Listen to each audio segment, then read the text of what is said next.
Warning!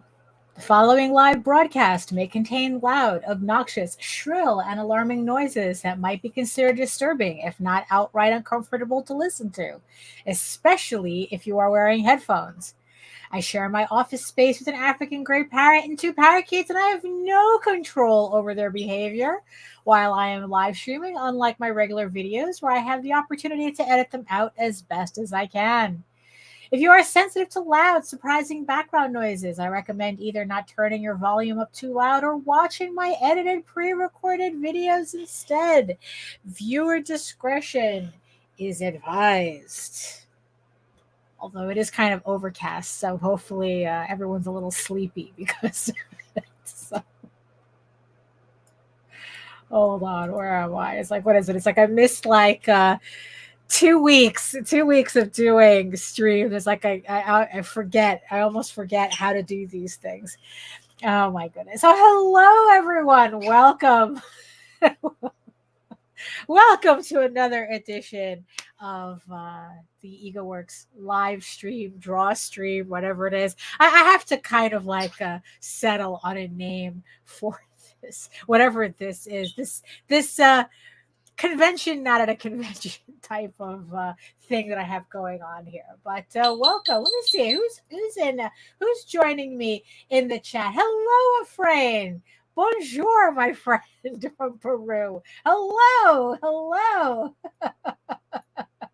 And yes, I see you, my eyeball people, my precious eyeball people watching from regions beyond.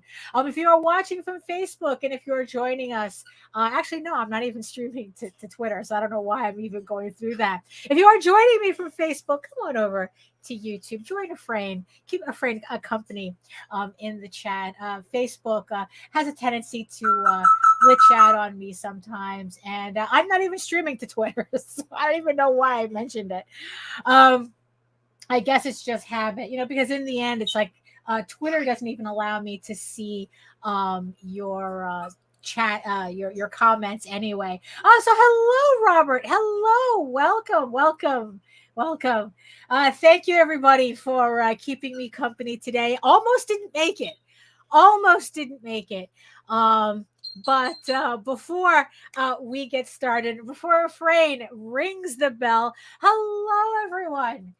My name is Daphne Lage, and I'm a cartoonist, and I am a cartoonist, illustrator. You forgot how to speak English. I am a cartoonist, illustrator, and comic book artist from New York. I've been self-publishing comics since 1992, and you know what that means. With a few exceptions, the characters on this program are weird and peculiar and not to be trusted. And I am known for the Furry Fantasy Adventure Tall Tales, which returns to Kickstarter in 2024 with the brand new story arc, Tears of the Mother, with a re-release of issues 1 through 5 and the brand new issue 6. So make sure that you're signed up at our website on our mailing list so that you get notified when those campaigns go live. And I am also known for my mature audiences, medieval fantasy drama, Ego Raven, Heir of the First Unicorn. Thank you so much to everybody who supported the issue 7 campaign. Everything is at the printers, and I am looking to get the books back from them early next week. So thank you, everybody, for supporting issue 7. Issue 8 will be back on Kickstarter early 2024. So thank you so much, everybody who supported the campaign. And hold on. Oh, here we go.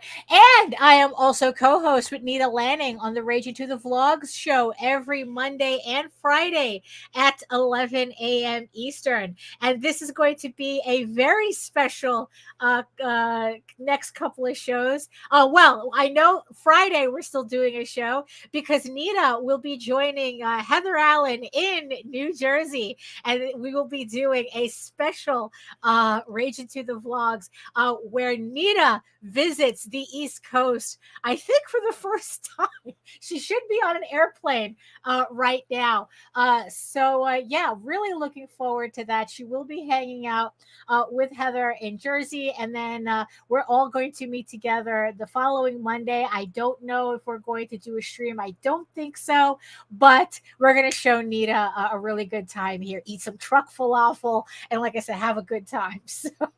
So yes.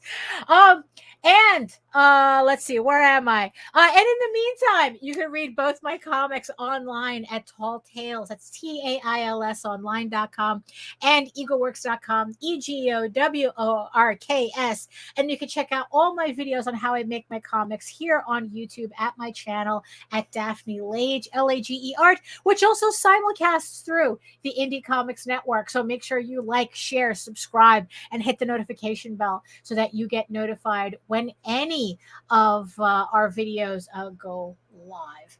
So, oh, thank you so much, Robert. Thank you. I try. Thank you so much. So yeah, like I said, I just came back from Baltimore Comic Con, and boy, are my arms tired. Yeah, I'm just still tired in general, to tell you the truth. So for the last couple of weeks, I have been preparing for Baltimore Comic Con. We did Baltimore Comic Con, and now I am still trying to get over going to Baltimore Comic Con. So if you missed the vlog on Monday, I pretty much give like a down and dirty rundown of the convention. And I even show photos of my booth, a beautiful booth, I might add. The only unfortunate thing is probably the only time I'm going to have a booth that good, a table that good, in the foreseeable future, because it's like, because like I said, I almost didn't do a show today. Hello, HR. Hello. Yes, I see you. Hello. Welcome. I almost didn't do a show today. I missed the last 2 weeks of doing the Wednesday draw stream because I was preparing. I was preparing for the show. There was a lot to do. There was a lot of things that I wanted to finish before I went on vacation. I wouldn't exactly call it a vacation, but sometimes you got to get away a little bit anyway, even if the oh, thank you, yes, it's yes, it's very comfortable, and yes, and I have a whole bunch of these. Also, shopping in the men's section is where you find all the good stuff. So I was so did Baltimore Comic Con, and even like 3 days since, I'm still really, really tired and drained from the show, from doing the convention. And but the thing is, though, I decided, it's like, you know what? I'm just going to have to push through and do a draw stream today anyway, just to kind of like force myself into getting back into a semblance of a routine after, like pretty much stopping everything for it was 4 days, right? Thursday, Friday, Saturday, and Sunday, for 4 days. Yeah,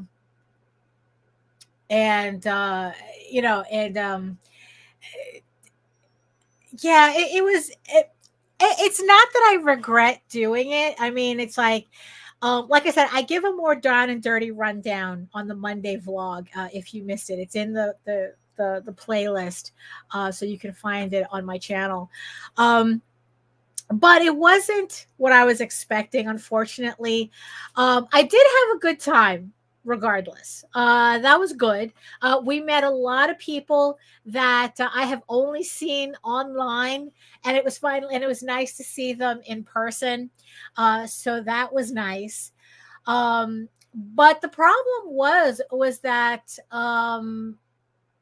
there was no people there. I mean, I think the show probably saw half the attendance that they were expecting, and it showed. It showed. I mean, a lot of the, especially in our area where I was in, our part of the artist alley was very empty. Everybody in my section of the artist alley were not doing well because, I don't know, people just, whatever people were in attendance at the show, they were just staying on like the main center area and just pretty much avoiding the artist alley in general, because the artist alley was split into two parts, and which logically would have made sense, but it didn't work out for anybody. It just seemed like I said, everybody, all the attendees just stayed in the center part, um, where all the, like the dealers booths are, and these comic book celebrities and the signings and whatnot, but they wouldn't really go into the artist alley, and that was kind of like a shame for us, to tell you the truth. If it wasn't for the fact that I had brought my I brought a rounder, what is it, a paper corner rounder with me, I was like punching I was punching all the cards on my table, just to give them rounded corners. So it's like, so I was like literally just like taking like all my bookmarks, all my trading cards, and just rounding, just rounding the corners, the entire weekend, because it's like there was literally nothing to do because there wasn't enough people. But I didn't want to do something um, that could feel like I was being interrupted if somebody did come over to the table, which was few and far in between.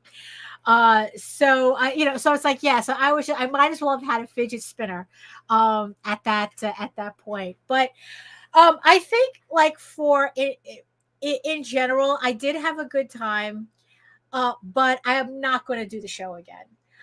In fact, the thing that I learned from this show is that I really need to rethink, um, how I do things in general. And it did, like, I was being a little too enthusiastic with my future planning because I was expecting a lot more from this show. And now it's like if I do another convention, it's going to be under very specific circumstances, and I'm going to let Jose take care of that. It's like, to tell you the truth, I really do feel like I'm getting too old for this shit, in terms of having to drag all this stuff to a convention center and setting up, and they do. I haven't enjoyed them in a while. And I was really hoping that this would be something a little different, kind of like get those creative juices flowing. But it did, in a strange way, it did, but not for conventions. Not, it's like not for conventions. Um, that's what it felt like. You're like an animal in a cage at a zoo, just hoping people will come look. And that's what it felt like. And the problem was there were no people. Like I said, everybody, they had half the attendance, and everybody just stayed with the usual suspects. Um, I remember being on Tyler Carpenter's show, and he had asked me, in all the years that I've been doing conventions, what was the one thing, that I noticed, the difference, the big difference that I was noticing. And the big thing was curiosity. Um, it used to be, back in the day, you could show up to a convention and people would just be excited to see something new at a convention, just to see, like, oh, I've never seen your book before, tell me all about it, I need to know, give me one of everything. There was a lot more enthusiasm, for different books, and this hasn't been a thing for a while. um Instead, it's like we have this very corporatized environment now where if people don't recognize your book off the bat because they saw it on TV or a large company was involved, like if it's not from Disney, if it's not from Marvel, they're actually suspicious. Like almost like you want to throw a bomb in their lap. It's like they just really don't want to know about it. And that was some yeah, it's like we live in an online world with more and more reading digital.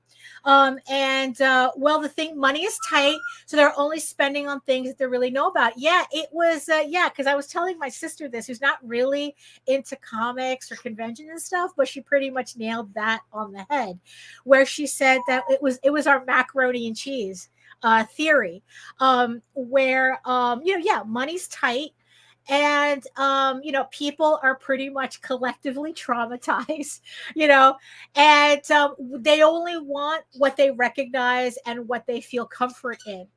um so they literally, the audience really doesn't have the mental capacity to parse anything new. um and yeah, and it's like, and that's what it is. um you know, and that's, yeah, and it's just like, yeah, that's kind of, because also this was the thing too, also especially about money being tight, because the one thing that I really noticed was that people weren't like, people were coming to the convention, what people were coming to the con, they weren't shopping.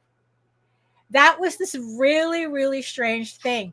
You know, because you know how usually you're at a convention and you're watching, it's like you kind of try to avoid the people who are just there with their cell phones, just looking on their cell phones and just walking by, because you know they're not interested. um this one, a lot of people were like that. There weren't a lot of people with shopping bags. If they had anything, it was mostly guys with their collections that they were getting, they were getting signed, because Chris Claremont was there, Mike Grell was there, a whole bunch of people were there, Steve Rude was there, and and uh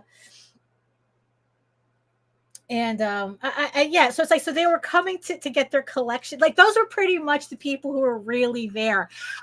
Guys coming to get their collections signed so that they could flip them on eBay. Wasn't it expensive to buy a ticket? Yes. Yeah, it was $65 for the weekend, you know. So it's like, yeah, so it's like, yeah, so you had the flippers there getting their book signed, just like, you know, yeah, it's like getting books signed to get their, you know, to make their money, you know, outside of the show on eBay. And everybody else, it's like, really, you paid $65 to spend a weekend at a convention and not do anything, you know. It's like, just to hang out. I mean, I guess they go to the, you know, the panels or something, or, you know, they, you know, and it was because it was so empty, depending on who you wanted to see, you actually could just have full on conversations with whoever you wanted. You know, there wasn't really that much people there. Um, you know, there wasn't even a lot of cosplayers, to tell you the truth. Like, they weren't even there either. There wasn't really a lot of I mean, like casual cosplayers, you know, and it wasn't like, you know how some shows are just inundated with professional cos. There's not even. There was a couple that were really good, but it's like, look, everything was just, yeah, because also what didn't help either is that SPX was being held on the same weekend as well, which I'm pretty sure split the audience. Because I was looking up all the artists I was following who went to SPX, and they were complaining about the same thing. They were saying that they saw a heavy drop in attendance because Baltimore Comic Con was on the same weekend. They were saying the same thing, except opposite shows. So on one hand, it's like, and then what was funny but not funny is that there was a whole bunch of other conventions going on at the same time. Yes, that was also happening. It's like, what, I think the Orioles, not the cookie, the bird, the Orioles, and the Ravens they had some kind they had a sports ball thing going on that weekend as well. So yeah, it was just I think, but the thing is though, like out in Erie Comic Con, which is another Comic Con that was happening out in Pennsylvania, people were saying that they didn't do well at that convention either. Oh, hey, Gothic Lolita, welcome from Twitch. Hello. So it just seemed like conventions were really, really bad this weekend. Because people, I mean, people were saying, I mean, I think probably only Visenia did well. I don't remember what convention she went to, but I think she was the only one out of everybody, out of the crew that actually did well at a convention. So you know, I don't know. I think it's beyond that now.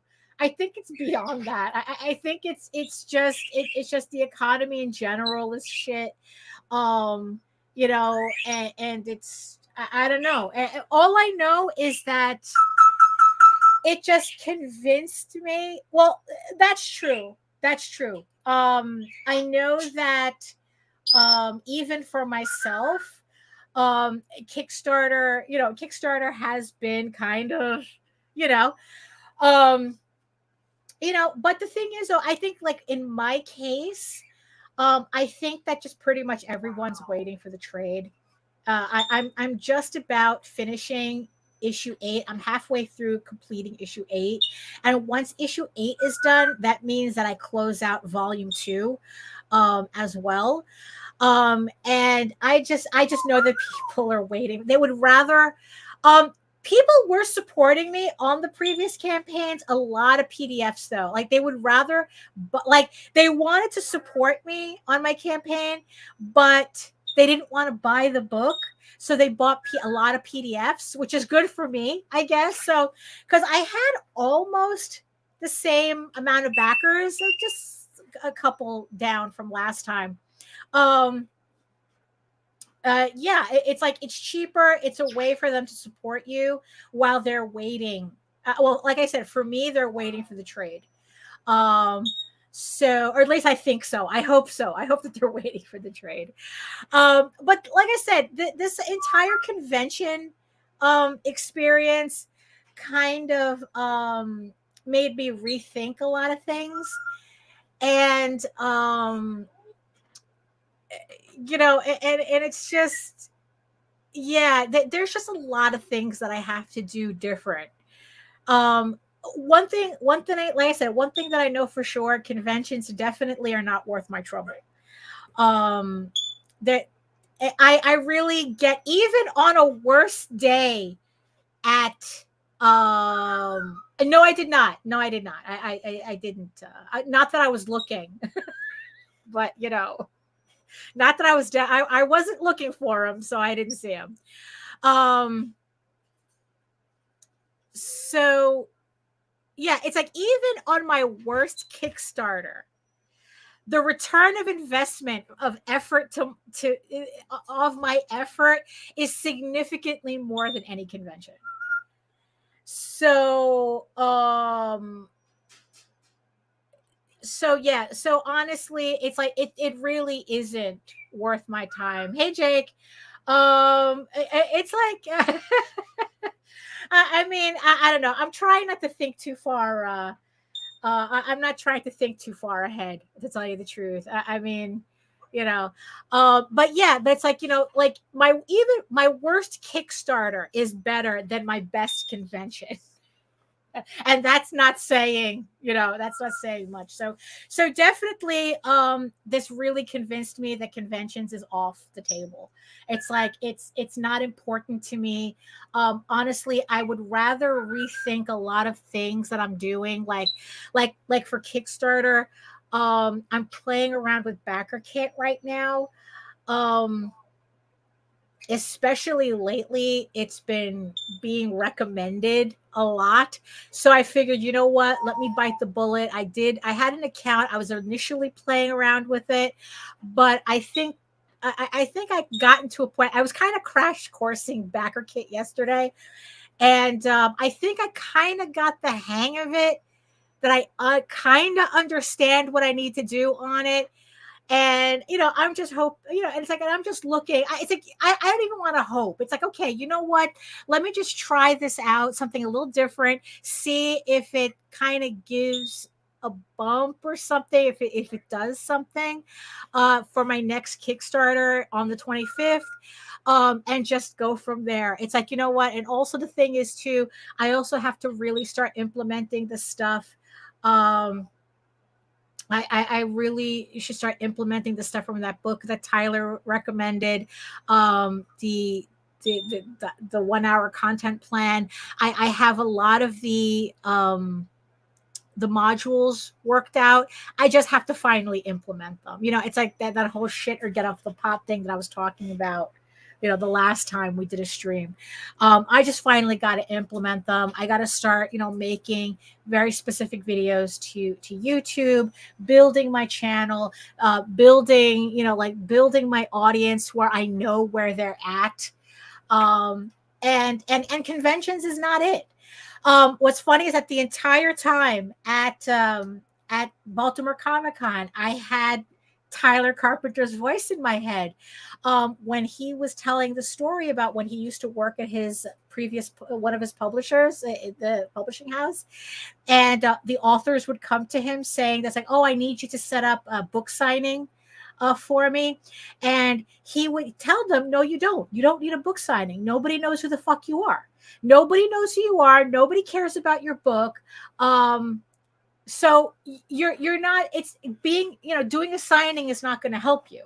And that's kind of how I felt at Baltimore. But at the same time, I also have to remind myself that this was a problem with everybody in Artist Alley. Like, we were all in that same boat. It wasn't personal to me. It's not like everybody else was doing gangbusters. And I was like going, why is nobody coming to my table? No, nobody was going to nobody's table.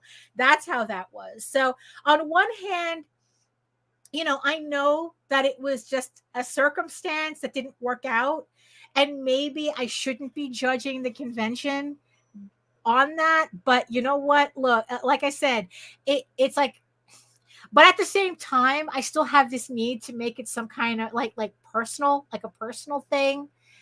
But in the end that it's not. But at the same time, there are things that I do need to finally do to push myself in a direction that I need to go in. Like I said, if anything, I got a lot of thinking out of this.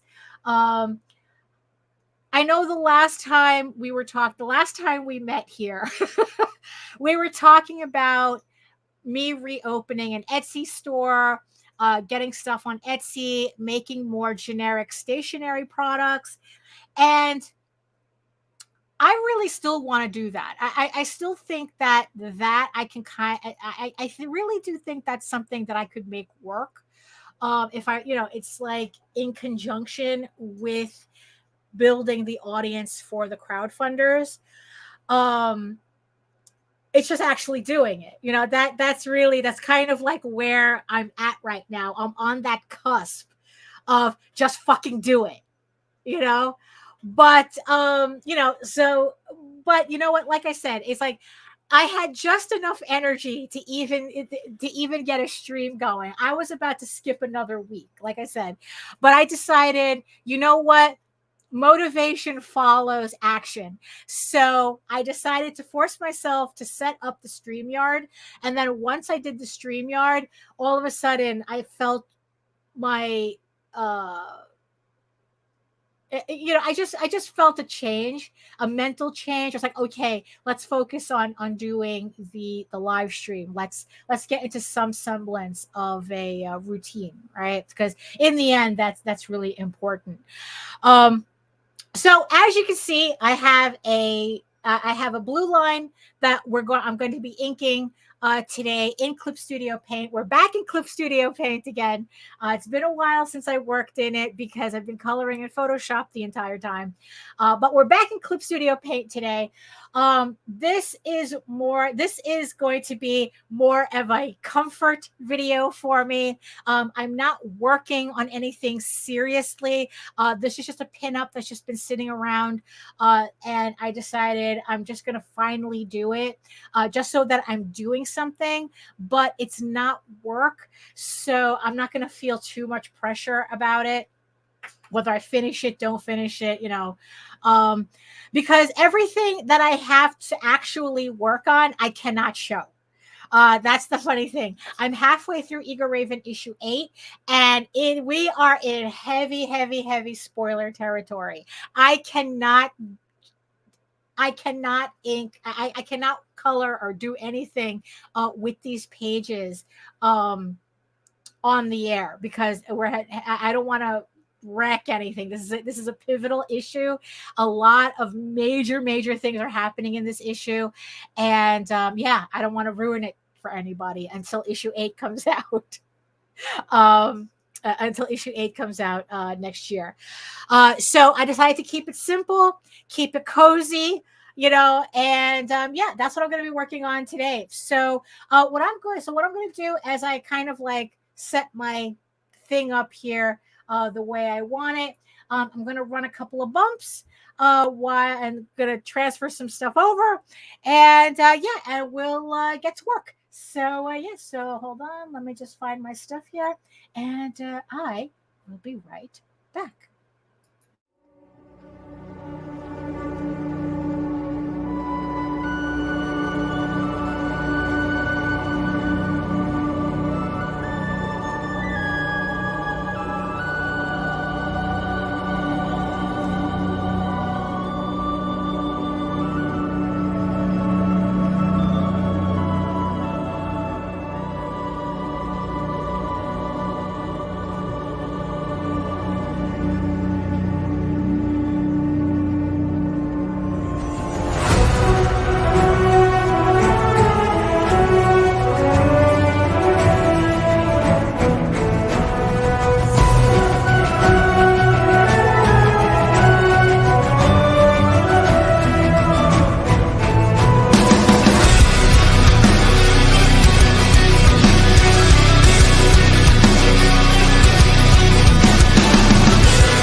Show for independents all around, giving you a platform to spread your word all over town. Catch the Craze is the place to promote to your fans with the dream of Medina and Sam the Crazy Man.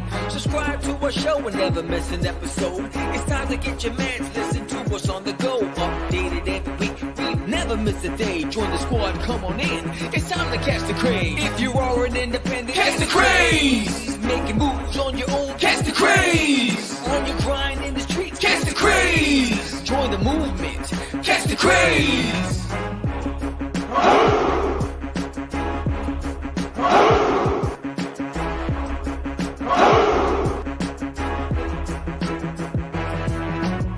Yeah, George, we did it again. Come on now. You know you want to do it. Catch the Craze.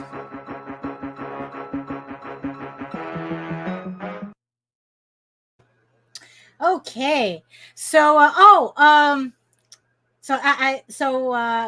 wanted to shout out George from Catch the Craze, who actually came by the table and hung out with us for on Saturday. Jose had come; he had come to the show on Saturday and Sunday, and George also showed up as well. And so everyone was kind of him and Jonathan Syfax were hanging out behind the table with us on the and so it's like him, Jonathan, Jose, and our friend Dave. They were just like they were just talking behind the table, and just to show you, nobody came by the table the entire time that they were talking, and they were talking for a while. Hello, Jens. Hello. I'm doing well, thank you. Thank you. And also just to give you an idea too. So So I was sitting diagonally, like from my table. I was able to see Pat Shand. So I was literally able to I have a full view of Pat Shand sitting at his table. And and no, this is a guy who makes money on Kickstarter, and it's like, it's like this guy, I mean, it's like he makes 20, 30, 40, 50, $60,000 every time he every time he puts out a book, right? And even he didn't have anybody coming to his table. He literally was sitting there, like this. I mean, he actually, when he went to do panels, he would just leave his table. He wouldn't, like, nobody would be watching it or anything. And it would just, so again, it's like, this is one, it shows you that just because you're internet famous doesn't mean it translates in the real world. And two, that's how bad the show was.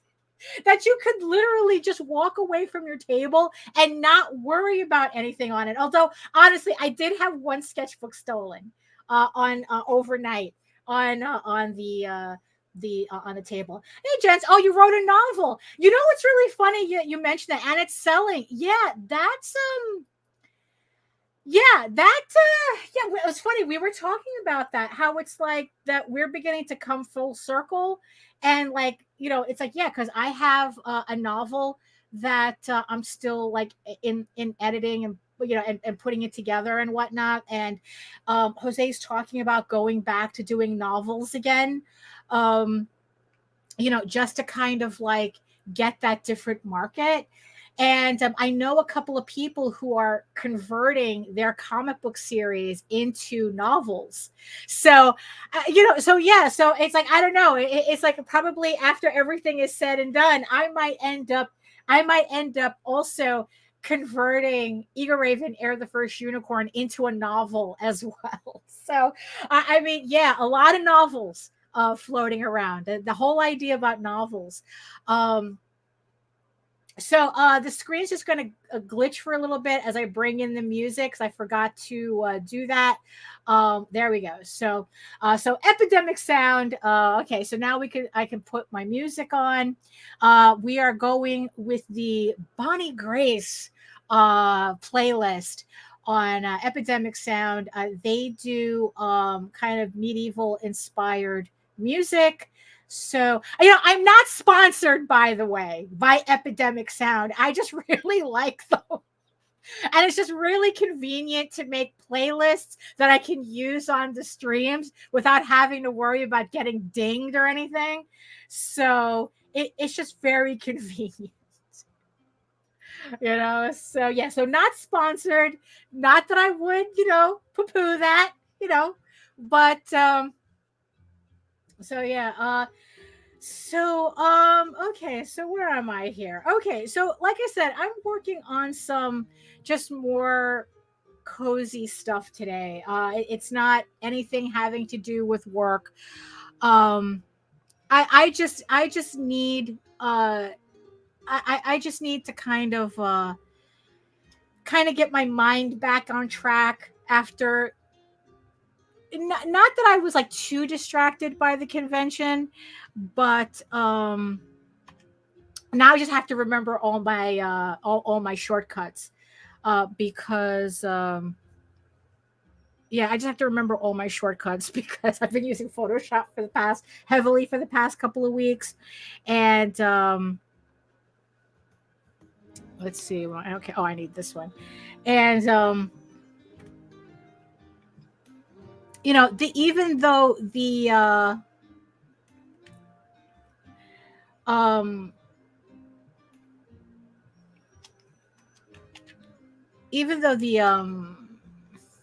shortcuts are are similar, they're kind of not. So yeah, so now it's like I have to kind of like switch over as to like, okay, which is which and which is where,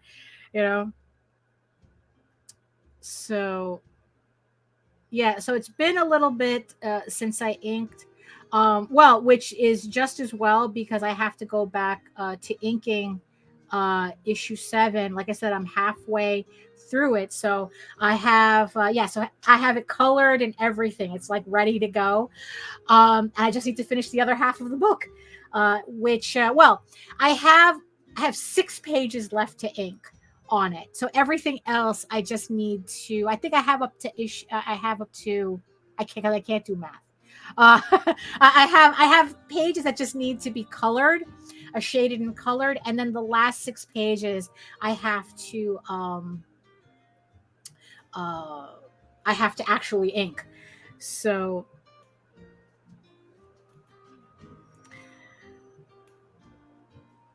so yeah, so I just have to kind of get used to this again, So but Pat Shand, like I said, who's internet famous, I guess, because of Kickstarter. He was just, if I saw like 5 people come to his table the entire time I was watching him over the entirety of the weekend, I mean, yeah, really. So yeah, so this whole thing just had me rethinking. Yeah, so I still want to go ahead with the Etsy idea that that I was talking about on a previous show stream.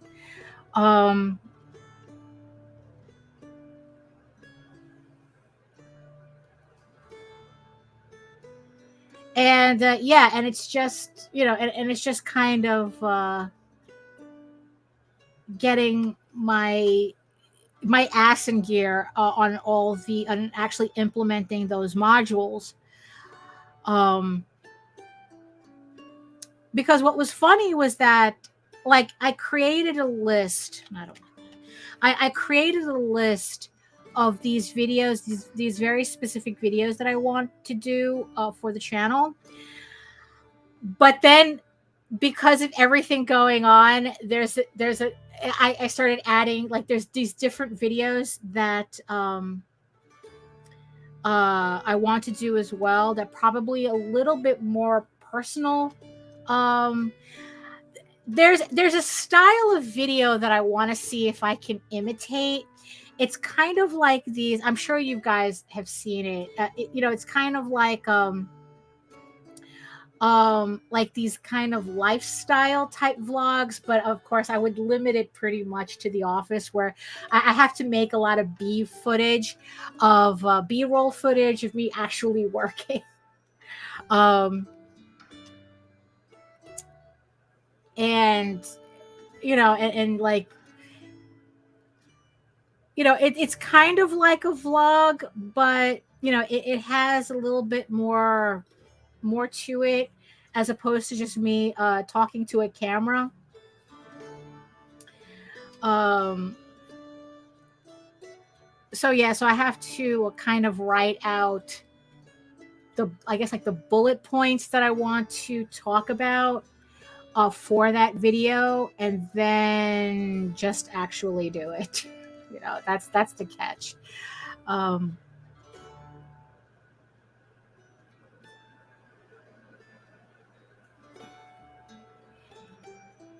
Oh, yeah, but yeah. So going back to Jen's thing about novels, right? So yeah, so there's this. So Mary Bellamy, she worked at IDW drawing My Little Pony, and she still does a lot of official My Little Pony work, but she has her own series called Faux Facts, and Aw Heck, and she has her own self-published books that she does. And what she's been talking about on Facebook is that she's been transcribing them to novel form. And Uh no, for real. Oh, I forgot I had the chat up. I forgot I have the little chat widget up. So technically I don't it's like you're already up on the screen. Um but Jake, yeah, no, that's also something I have to fit into my schedule. Cause yeah, I have to there are just some things I can't ignore anymore. Not that I see myself on TikTok anytime soon, but the shorts thing is a thing. It really is a thing. Because I used to get really good numbers on Instagram, and now I'm lucky if anybody sees my shit. Like every time I posted on Instagram, I used to get like, like me, like 20, 30 people, liking my, it doesn't sound like a lot, but for me, it was a lot.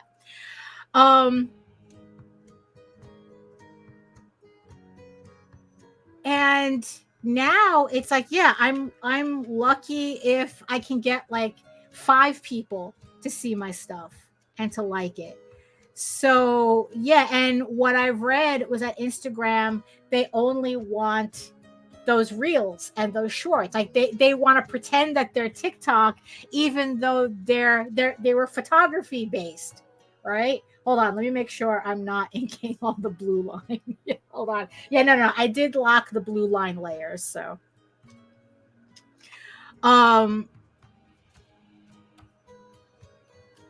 so it's like, yeah, so it just kind of really irks me that for a platform that kind of like prioritized photography is now just wants you to make videos, and it's just like, and it's just obnoxious. But yeah, you're right though, I do have to do that.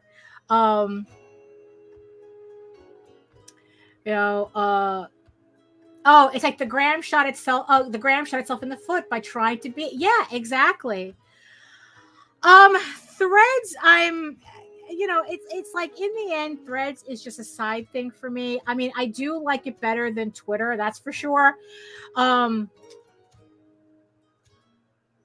But in terms of being worth building on, I don't know. I mean, that's kind of, that's kind of like the annoying thing with this, is that yeah, it's just like, in order to survive online, you really do have to do a lot. And I guess that's why I guess that's why I just haven't really pushed to get stuff done, because it's like, it's a lot of decision paralysis, it's a lot of decision paralysis. But yeah, it's like, I just have to just make a decision. It's like, look, I know I like YouTube.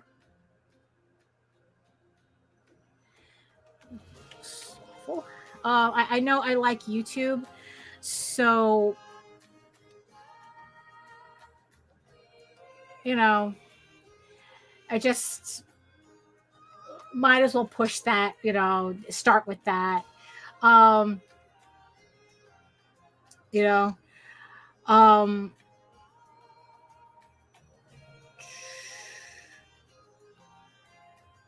you know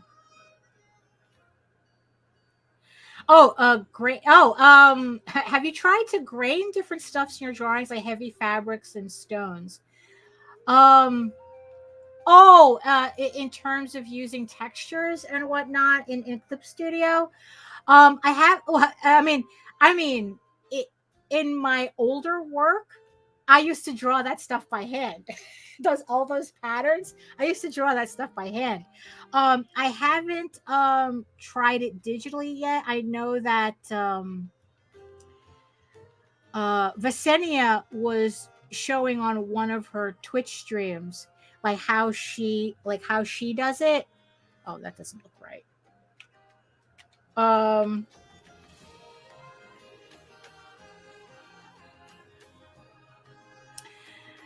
You know, how she makes her own patterns and whatnot, and I have to do that too. See, a lot of things, there's a lot of things that I have to do. Yeah. Okay, I think here I can use this.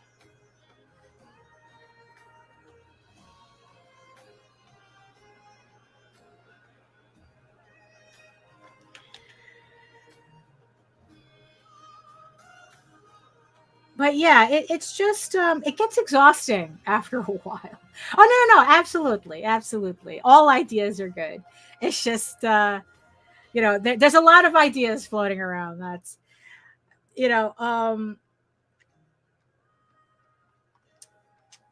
you know, but yeah, but when it comes to like self promo though online, it's like, yeah, it's like Jen said that real life is a new black for me. Internet is too crowded. I mean, yeah, you know, but the ironic thing is that I just spent a weekend at real life and there was no people. There was no people, you know? So, you know, I don't know. But I mean, yeah, that's just, but that's the space where we're in, you know, where it's like, not only, you know, do you have to kind of create, you know, and Tyler talked about this all the time. It's like you have to create content that attracts people to you.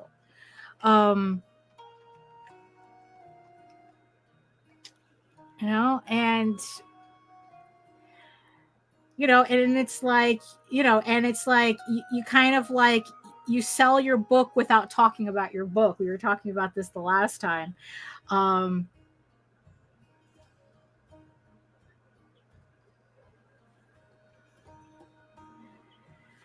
You know, because it's like, yeah, you get people to see you as someone who's a fan of the same stuff they are. And then the idea is that you kind of build them, you know, you kind of like build them into fans of your stuff as well. Oh, excuse me. Oh my goodness, it's the what is it? The seltzer. Came up to say hi. You know, and yeah, so she's, yeah, so Mary Bellamy is converting her her comics into prose. You know, yeah, and yeah, it's like into pretty much she's turning her comics into YA novels, into a series of YA novels. And you know, and I've always talked about how after Heir of the First Unicorn is finished, pretty much all the books after that, unless I'm feeling really, really, you know, they're going to be prose books, because doing comics, I mean, it takes a long time. You know, even though I do everything myself, that's just what it is. I mean, it takes a long time to do. And the stories that I want to tell,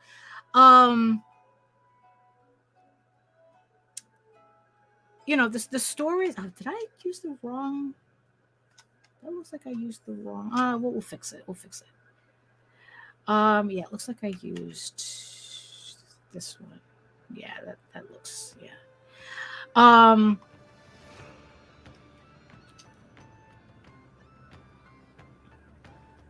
There. Okay. Yeah, we're going to have to fix that a bit. You know, that I was going to do everything after this as prose, because doing them as comics, I'll never get the story done. We have another friend, D Fish, who just put out her first novel in a series of novels that she's a phenomenal comic book artist. But she said that with this story, she was able to write 7 novels in the time it would have taken her to do one issue if she had wanted to do it as a comic. So, it's like, oh, that's why.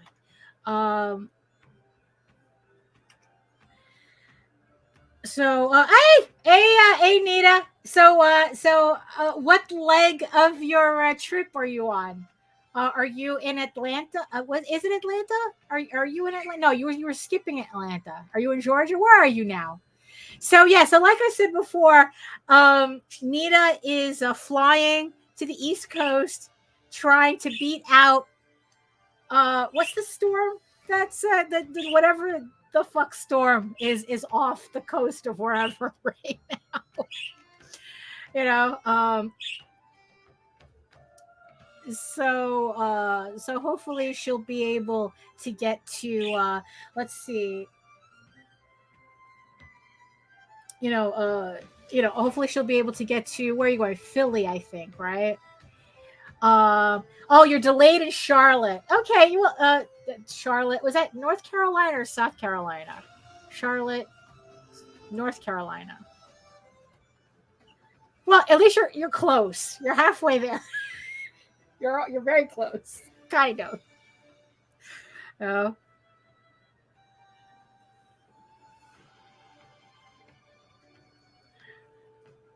Yeah. So hopefully you're not too much delayed. Because of that storm. We're not supposed to be up here. We're not supposed to be getting anything until the weekend. This weekend. So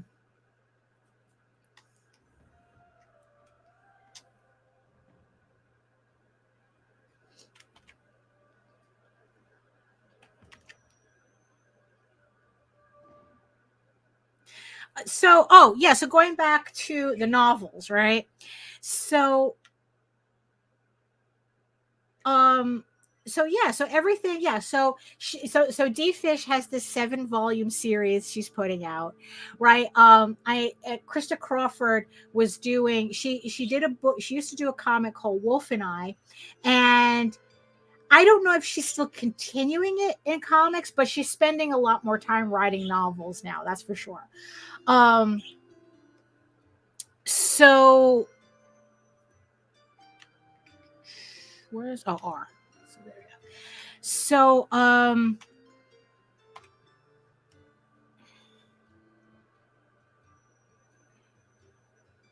hold on, let me make this line here. Hold on.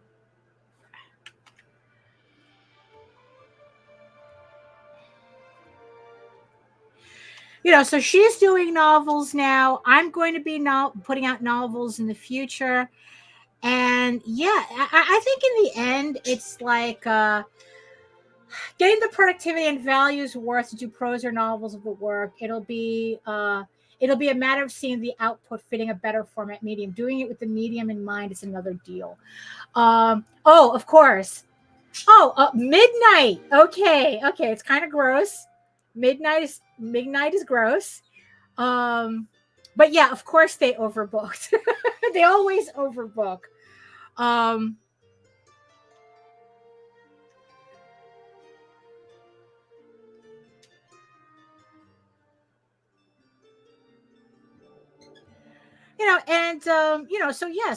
because me and Jose were talking about this before, how it's like I said, like even he's thinking of going back and converting some of the Oswald comics into prose. It's like, I swear to God, it's like we're just running in this circle. Time is a flat circle, right? And it's like, and it's like, and I guess in the end, it's like just having a different version of what you're creating is not necessarily a bad thing. I mean, what's funny is that just the other day, I found the beginnings of me converting Eagle Raven issue 1 into prose. I have the very first scene as prose, very, very rough still. And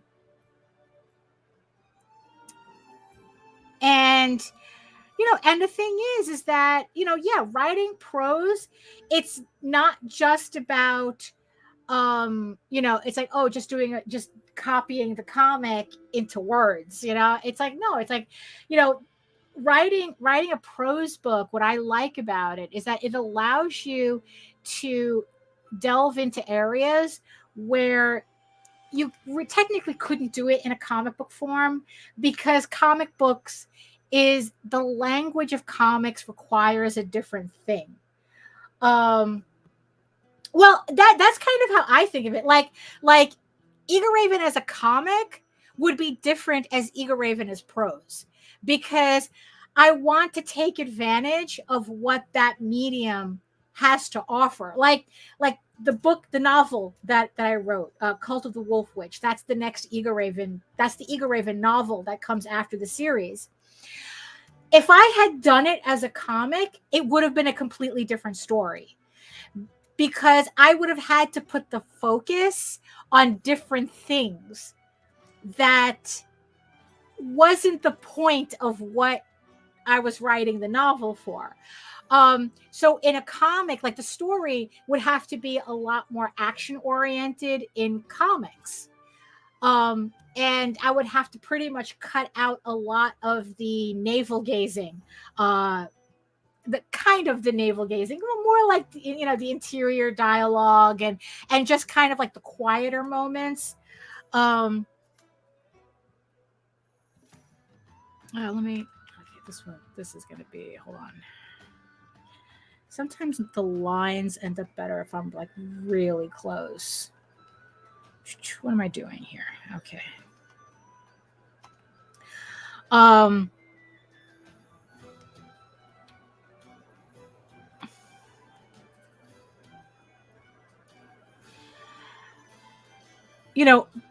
Because it's like the type of story, yes, I agree, Jake. And that's kind of how I see it too. That, because that's what I really enjoy most about writing prose, is being able to kind of like flesh out those interiors, as you put it.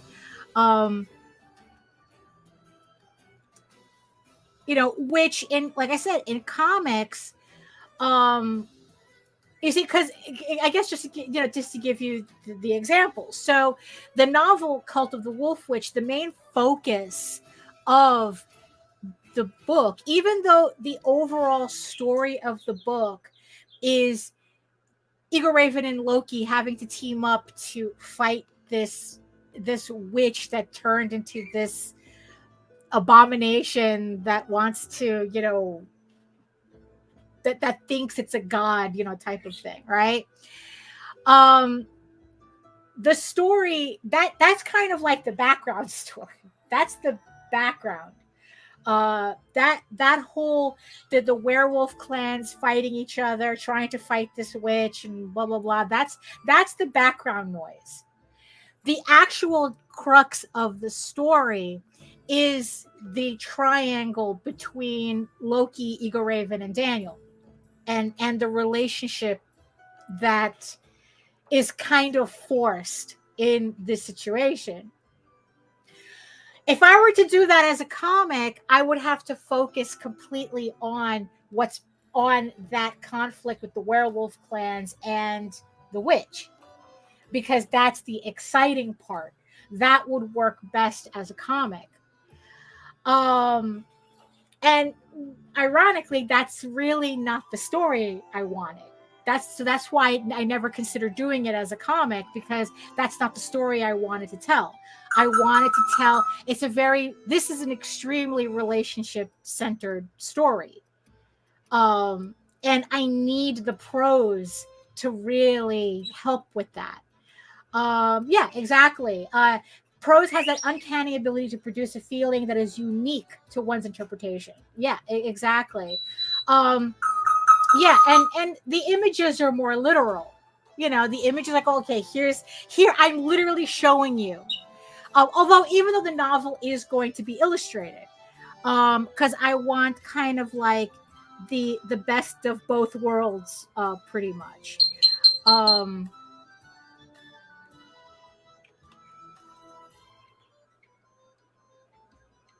So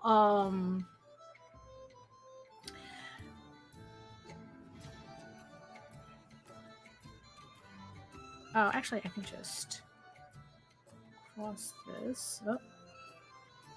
Okay. Ah, nope, that's wrong. Okay.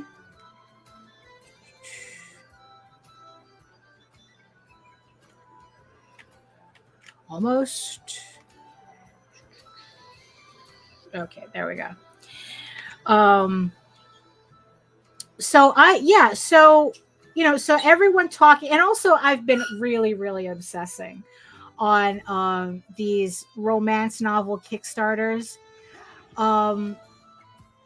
First it was just doing research, but then I just became fascinated with the whole visual, kind of like the visual language that they're using to sell their books and whatnot. And it's just like there's certain things that I think are a little over the top. Like just yesterday, it's like there was this one book that was just so ridiculous that I had to show Nita. It's like it was just like it's when it was really try hard cringe. It was a book that was like trying so hard, to sell itself as like the filthiest, the filthiest Omegaverse book or something. Oh, no, absolutely, Jake. That is my intention. Jake is saying, please complete the 12 issues before going pure writer mode, though. No, absolutely, because the novels depend on the comic. They're not going to be separate. It's going to be, and actually it's 15 issues.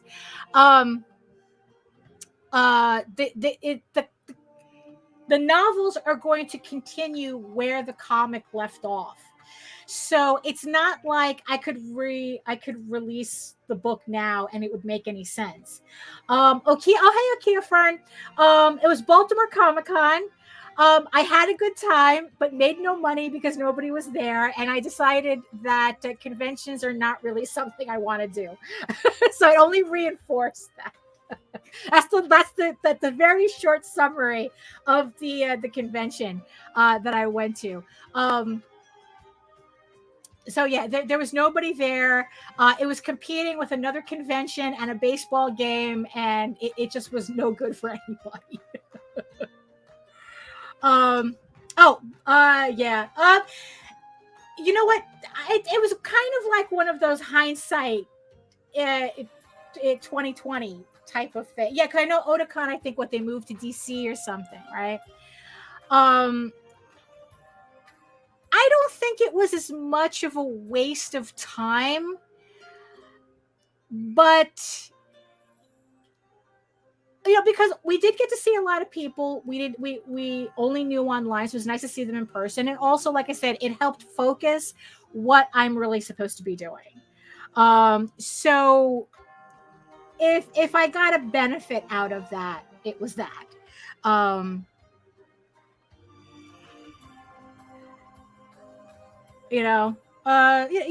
I'm not terribly salty about it.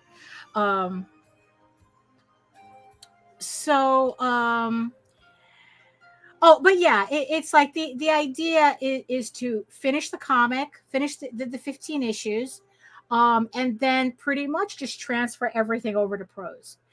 I wasn't expecting to kind of have the idea of rewriting Ego Raven as prose, but the more I think about it, the more I really, really like it.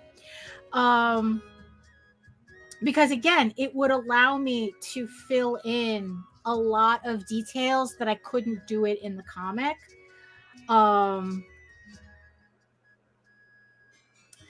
And no, it wasn't. It wasn't at all. Baltimore Comic Con saw probably half of the attendance they were expecting. The book that I saw on Kickstarter. Yeah, so it was just like they were trying really, really hard to kind of sell it as like, oh, this is the dirtiest erotic novel that you're ever gonna read, and blah blah blah. And they had some of the prose there, and it was just so cringy and try hard that it was just like, wow, it sounds like a fanfic that maybe like a 16-year-old our 17-year-old is trying to write, trying to sound like really, really mature and edgy, but instead it's just like all I got out of it was like giggling drunk wine mom vibes, you know.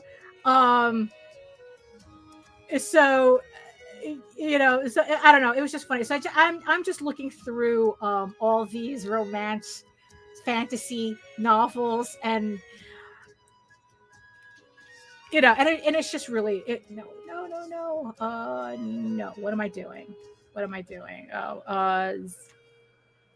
Oh, I didn't. Okay. Oh, that's right. I didn't save it. Let's save. So it's like I at least save what little inking I've done already. Okay, there we go. Oh, even you see, even Okia Fern is writing a novel. I mean, it's like, you see, this is the funny thing though. Yeah, I'm having a hard time with that too. Getting my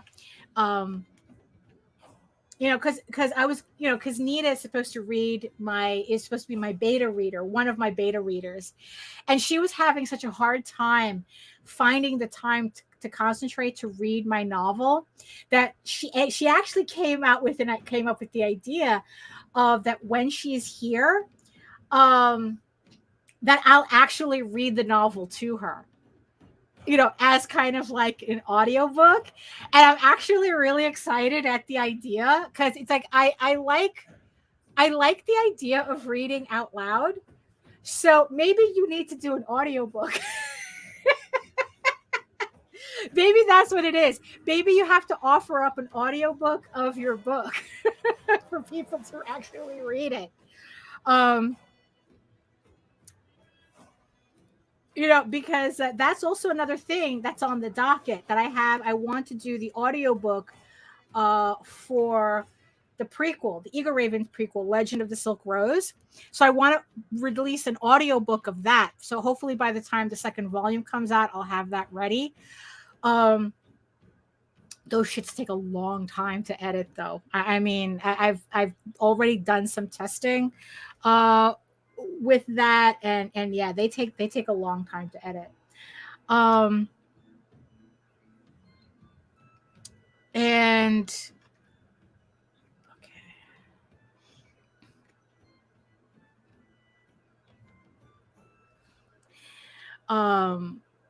so yeah, so that's what we're going to be doing. I'm going to be reading her my my novel to her so that she can edit it that way.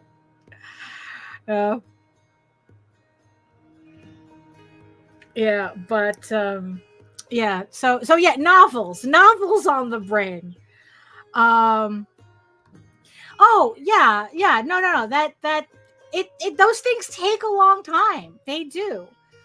I mean, it's like, what? I think I had a fanfic that took me about 5 years to write. So yeah, so it's like, I finished. It took me a year to write this novel that I'm doing that I'm doing now, and yeah, it's going to be like this October is going to be 1 year since I finished the novel. So that's why it's like I'm that's why it's like I'm trying to like kind of get the process of of getting it edited and getting like the cover painted and that kind of stuff done. So it's like I kind of feel like I'm moving ahead with the book, even though I still have all these issues of the comic to do. I mean, honestly, I will not be surprised if this novel is not done until I finish issue 15. Like, that's how long it's going to take for all of us for me, Nita, and Jose to collectively edit and work on this book. But I'm not in a rush because, again, I want to finish the 15 issues. You know, yes, very much decision paralysis. Very much. That's the word of the day is decision paralysis. Um,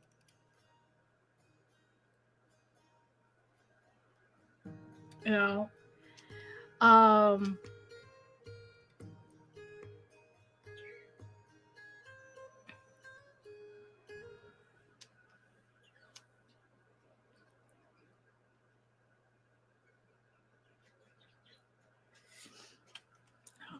let me do these first. Oh, executive dysfunction. You know, that's what happens when there's so much to do. There's so much to do. And it's like, yeah, I have to kind of like in the end, I have to pick something, and that's the thing that I have to focus on. What's funny is that preparing for Baltimore Comic Con actually inadvertently did that for me, because what Baltimore, it's like once I have this setup for Baltimore, like once I had done everything, uh, exactly. Oh wait, let's choose our words better, or maybe that is the right words to use. Once I had Baltimore stuff in a corner and ready to go, it forced me to then focus on, it's like, okay, what do I want to finish before I go? And that's how I ended up with the first 15 pages of Eagle Raven issue 8 completely finished. I was coloring it and everything, because I hyper focused. So in a sense, you know, the convention was good for that. I don't know if I would have gotten as far without the convention to push me, you know, because that's how horrible I am with this, you know, with the scheduling stuff and whatnot. So, and when it comes to, I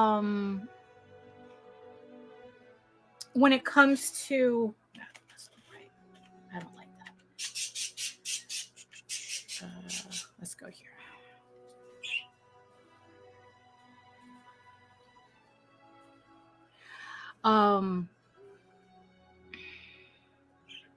What was I saying?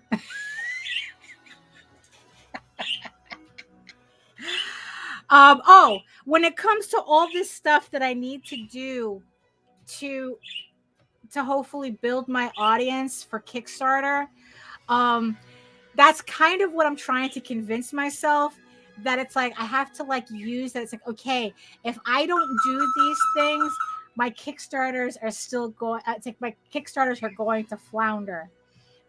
Flounder. Either fish or whatever. I don't know. Doesn't sound like I'm using the right word. That they're going to not do as well. If I don't do these things, if I don't do the YouTube thing, if I don't, you know, like do more strategic social media posting. So that's kind of like the next thing that I'm trying to get myself to overcome that decision paralysis.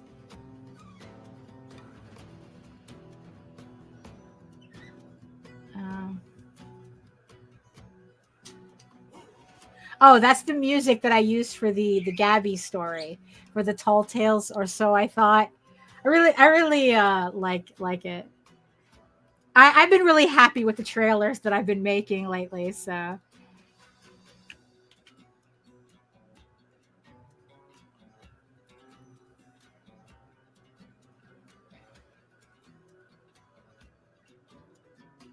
you know, there's this pen brush tip that I saw Vicente. I'm gonna have to find, I don't know, where it's like you're doing a brush, but it's outlining instead.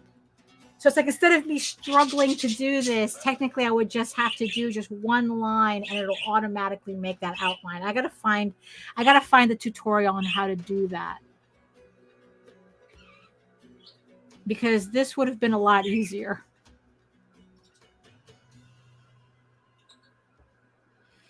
I've seen a couple of artists do it, so I probably should be able to find a tutorial rather easily.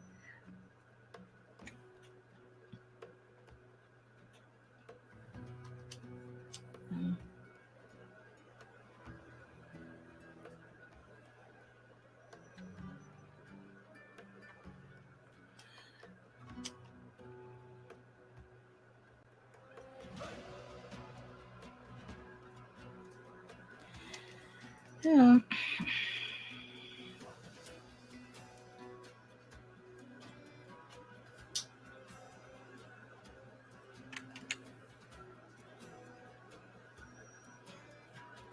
Yeah, so in the end, I mean, I'm going to turn out more like Richard and Wendy Peeney than I expected. You know, aside from spending 30 years on the same 30, 45 years of the same property. Because like, yeah, every variation that I can release these books, I'll probably do. I still want to do the Tankoban idea with Eagle Raven and Tall Tales, you know, like releasing black and white Tankoban versions of those books in manga size. You know, I still want to do that. So I guess it's like, you know, is it really a stretch to redo, you know, Heir of the First Unicorn as novels later on? You know, no, it's just another variation of format, you know, that I want to do.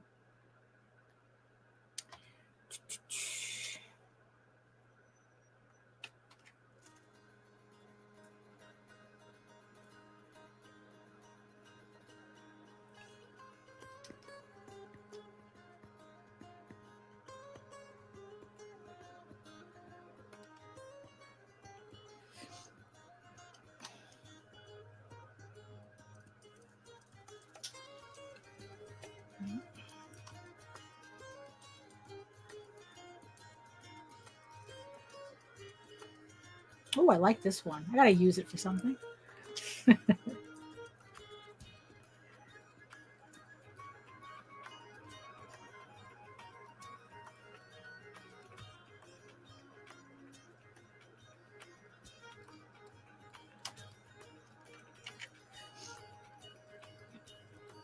But yeah, so I just find it funny how prose just happens to be a thing that a lot of people are talking about lately. Hmm.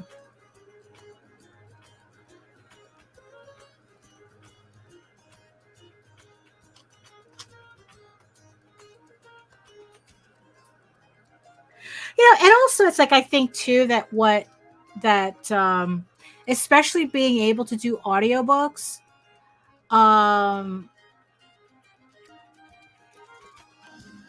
you know, that I think that offers a level of convenience for people as well, who, you know, maybe, you know, they wouldn't buy a book, but they'll buy an audiobook. They wouldn't buy a comic, but oh, you have an audio version of it. And it's like, and it's just kind of like really interesting to think about the crossover potential of that.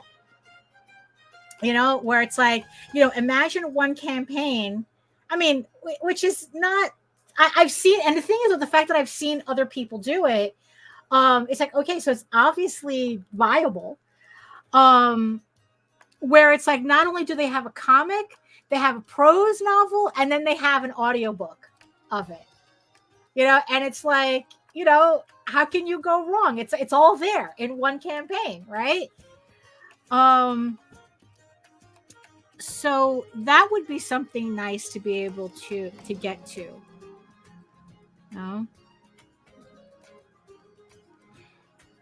You know, because like I still remember when I re-edited Eagle Raven issue 1 as a visual novel ish, kind of. I was just reading it out loud.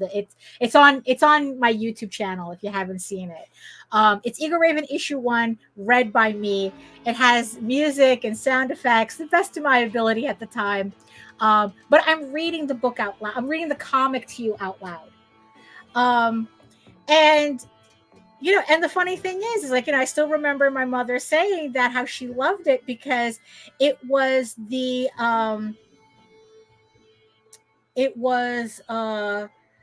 first time that it's like, she was actually able to to actually hear the story, and because she's watching this on a TV screen, she could see the panels. So it worked out really well for her. So HR says, have you played with a light gray outline and dark to black inside form, then lay color over? No, I haven't tried that. It's like what, like coloring over gray tones? I've done that physically. I've done sketch covers where I've colored them in grayscale and then tinted them with color. Very interesting effect. I don't know if that's what you're talking about. Light gray outline and dark to black inside form. I mean, is there an example of that you can recommend I look at? Because now I'm trying to imagine what it looks like.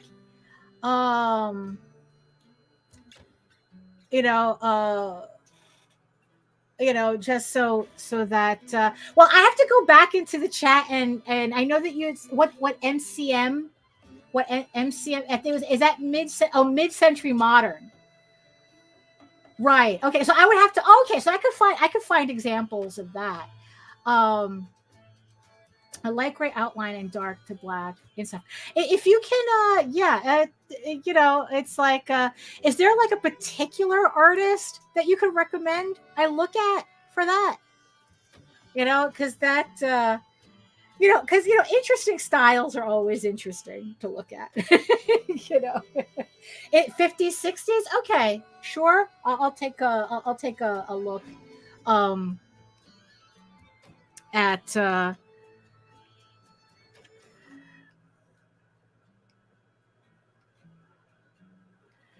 Because it's like because trying to imitate different styles is always fun. Ben Sean. Okay, so we have a name. So let me look that up really quick. So Ben Sean. Hold on. Let me see if I spelled that right. Oh, I did. Okay.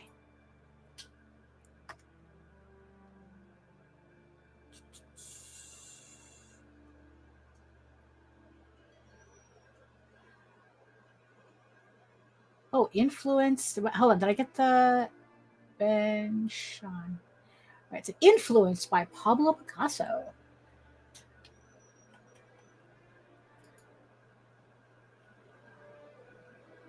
Oh, I see.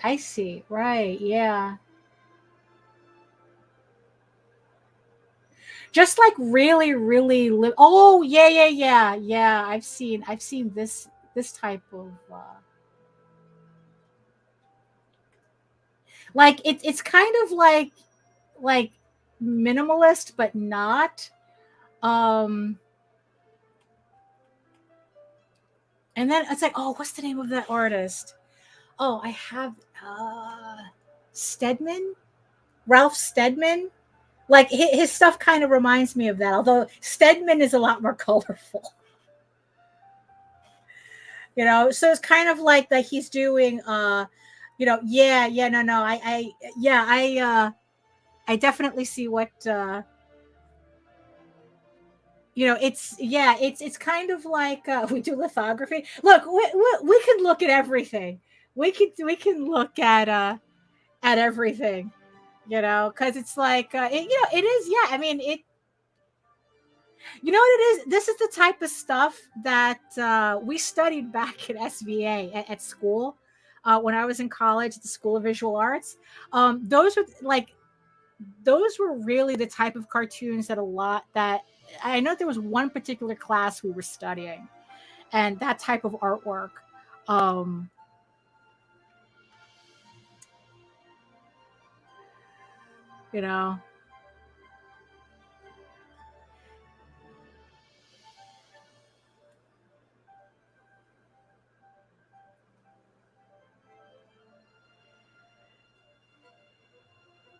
You know what's funny is that I think it took me. I don't like the way that looks.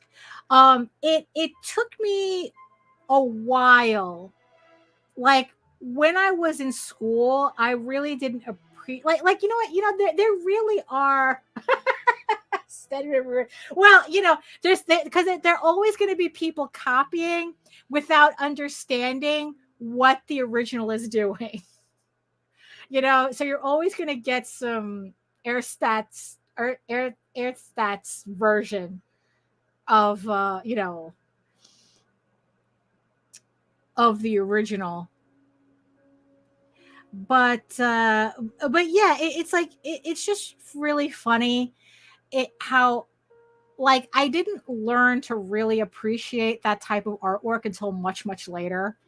Like there really is it's like, you know, like certain art styles you really need to be mature to kind of to understand it, like to really see the appeal. um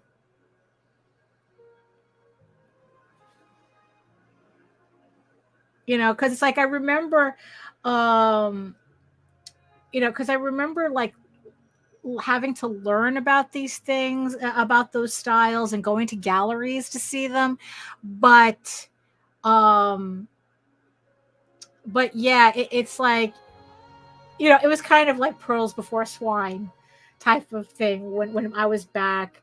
um yeah, you know, it's like, you know, it's like when we were at the Museum of Modern Art a couple of months ago, and because we were there for the Guillermo del Toro Pinocchio exhibit, but we stayed for the rest of the museum.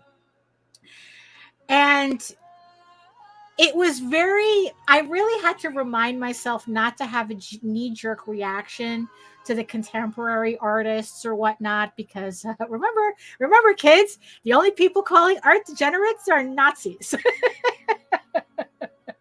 and fascists. Remember, calling art degenerate is fascist. So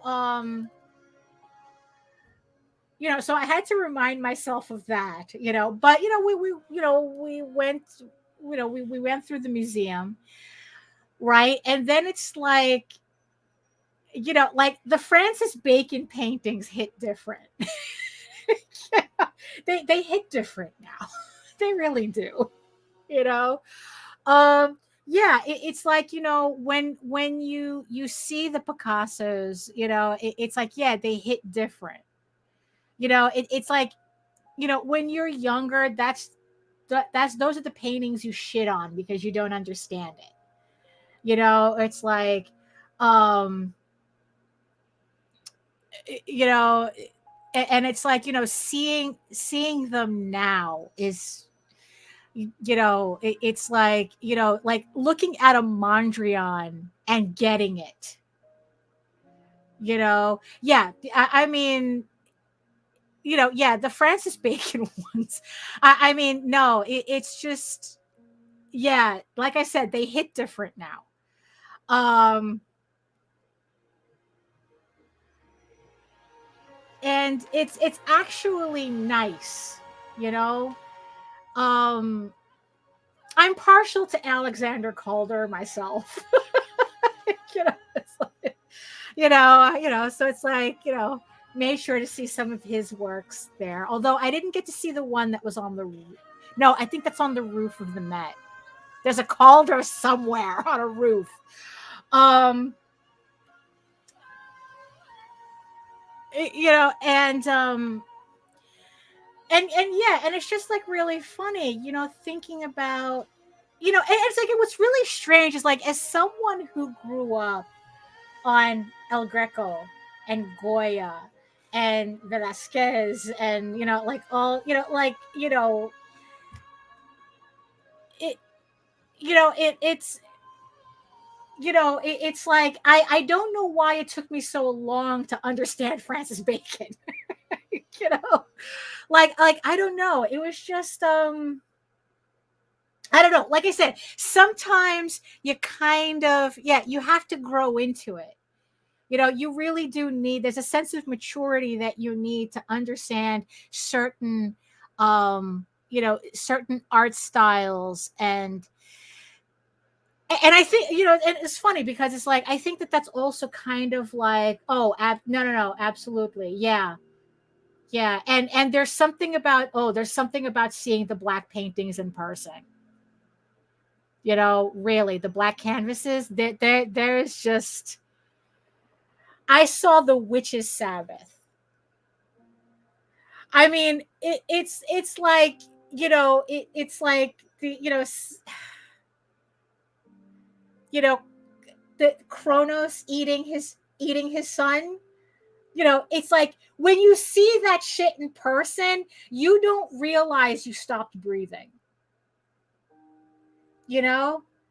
I mean, and I think that that's what gets lost in this whole AI bullshit.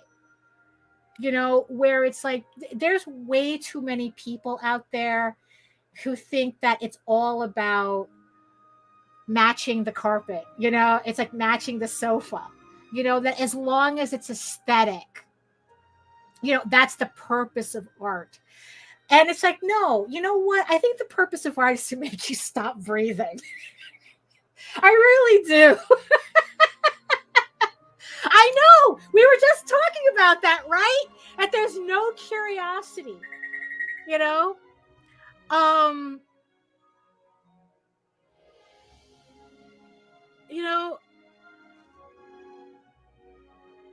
and yeah, and it's like, and there's a certain, and it's like, yeah, and it's like, there's a certain maturity that you need in order to look at these paintings and understand them, and how necessary it is to see them in person. You can see photos. I think honestly, it's like, I think that really hit me on the head when I visited the Louvre for the first time. Not that I've never been to a museum before, up until, like I said, I saw the black canvases in person,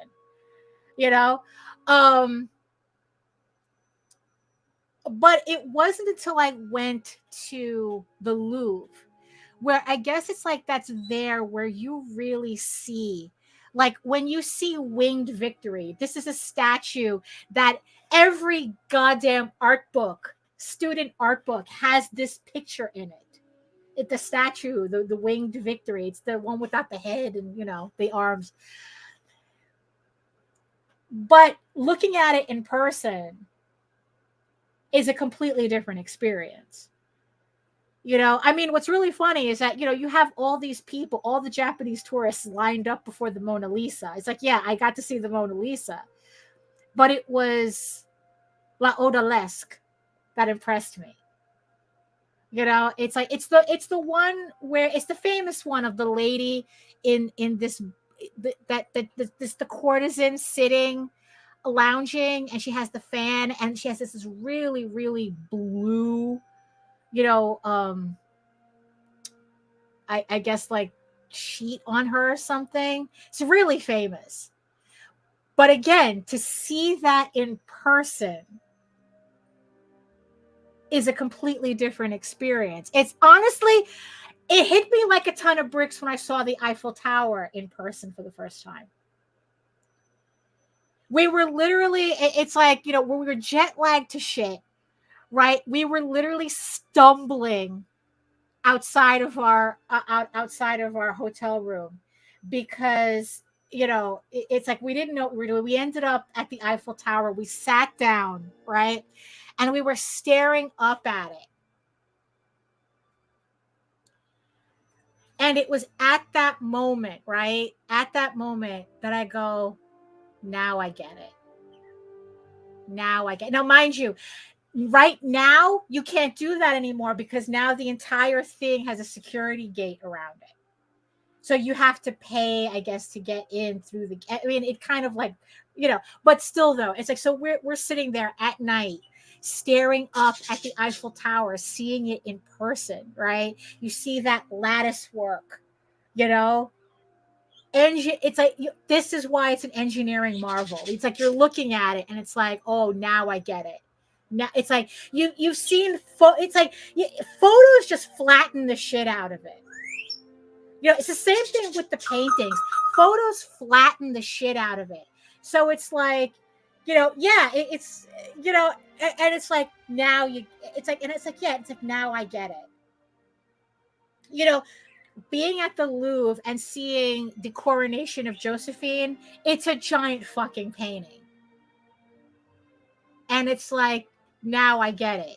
You're seeing the capsizing of the Medusa? It's like now you get it. Now I get it. And again, it's like, and I'm at the Museum of Modern Art.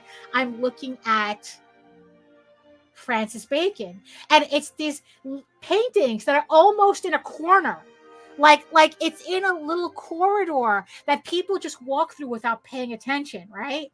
And then it's like I'm walking through it and I'm like, oh shit, it's Francis. That's a Francis Bacon. And I think there was like a couple of them, and it's like, it's like, you have to give reverence to it. The painting called to you, and it's like, oh shit, like they had some of Monet's water lilies. They had a special room with these giant ass,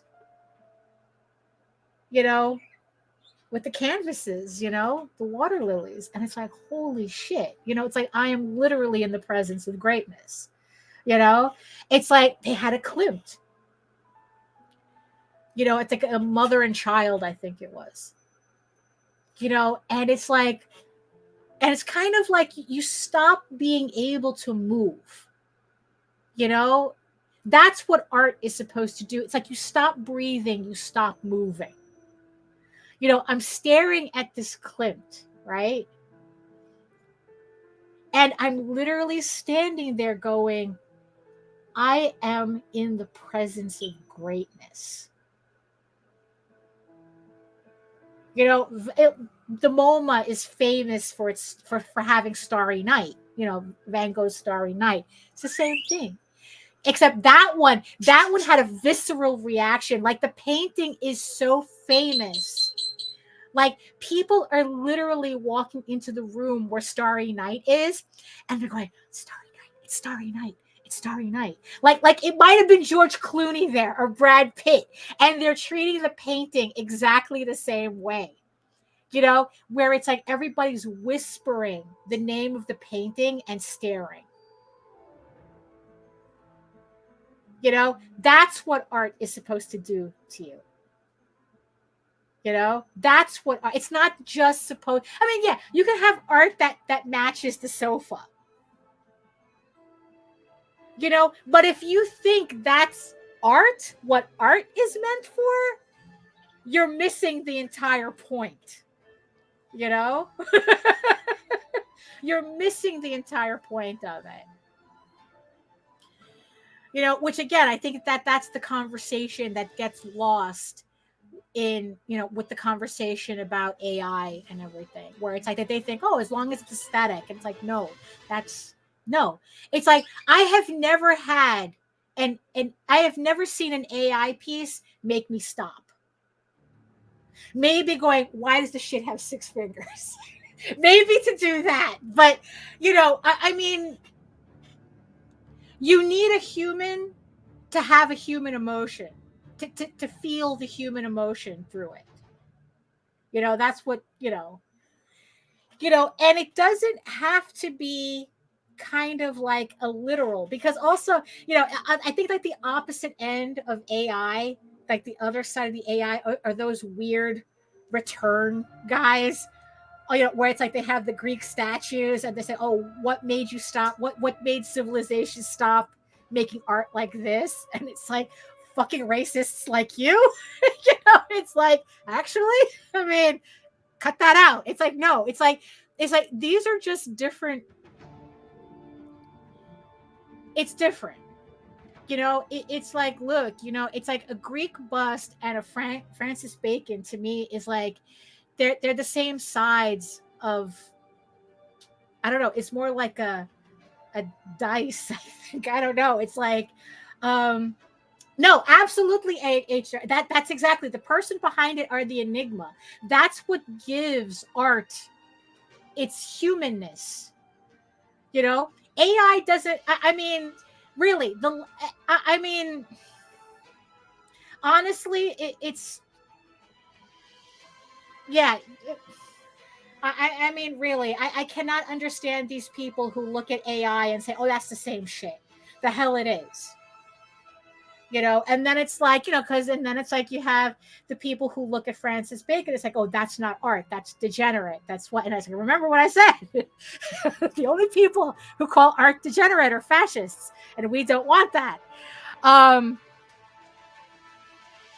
you know, again, it's like the people who look at Picasso and say, oh, I could do that. It's like, yeah, but you didn't. And the problem is that even if you did, you wouldn't understand what you were doing. You know, it's like Picasso wasn't just doing cubism. He wasn't just painting ridiculous shapes. It I mean, really, it's like it's yeah, it's like, you know what, when you know, you know. It's like that. I mean, in the end, that's what it boils down to. When you know, you know. You know, and it's like, yeah, and when you're and I think that sometimes you have to be older to understand what these connections are. You know, you know, it's like even to have an appreciation of Rothko. You know, this is a guy who's just painting, who superficially is just painting stripes on a canvas. But now I get why. You know, it's like I get it.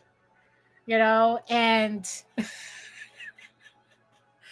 and that's why it is incredibly important. And you know what? And I kind of think that the reason, you know, I mean, I mean, I kind of think that that's the reason why, like, AI people are acting the way they are, because they haven't been to a museum. They only see, like, you know, these stupid executives, they only see art as commodities. You know, they could literally have a Picasso in their living room, but all they see is the amount of money that it's insured for, or whatever clout that it gives them, but they don't see the art. You know, they don't think about anything. You know, so that's why they say, oh, we could just replace you guys with AI. What's the big deal? No, it's a big deal. It is a big deal. It is a big deal. You know?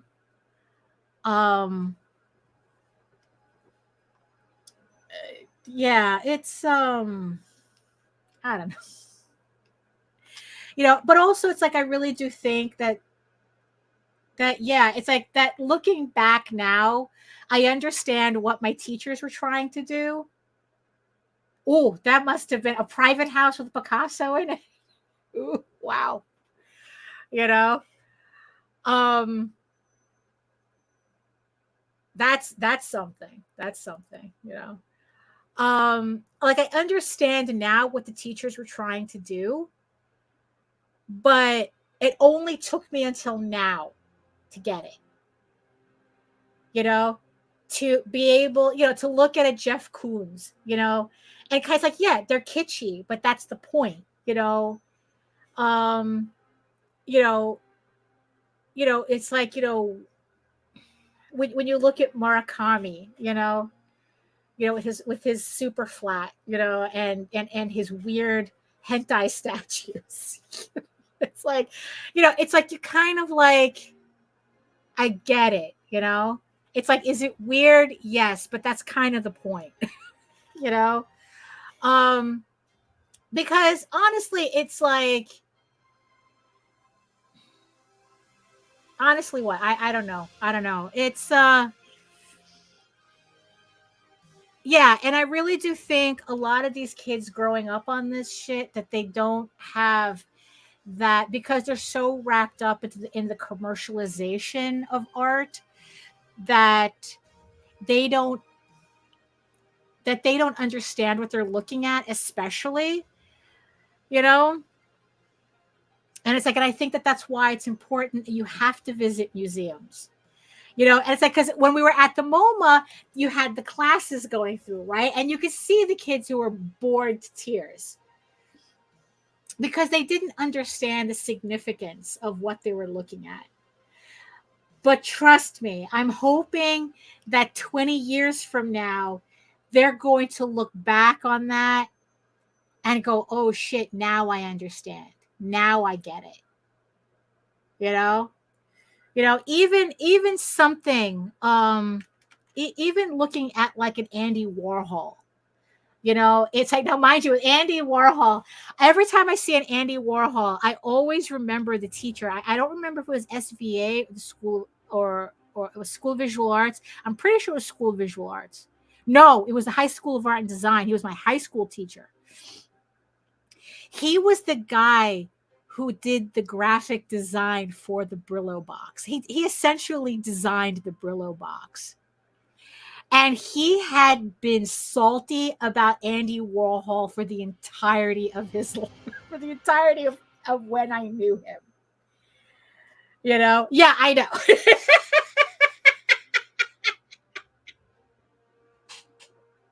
What was the other one? Lonesome Cowboy. Lonesome. You know? Although sometimes, you know, sometimes you kind of have to laugh at that. It's like, oh, you're just fucking with us, aren't you? You know? So yeah, so for the life of me, I can't remember the name of the teacher, but he was salty about Andy Warhol the entire time. And I mean, like, he couldn't mention his name without rage in his voice, because he says, I was the one that designed that fucking box. And all that asshole had to do was put it on a pedestal and he became famous for it. You know? And it's like, well, that's marketing for you.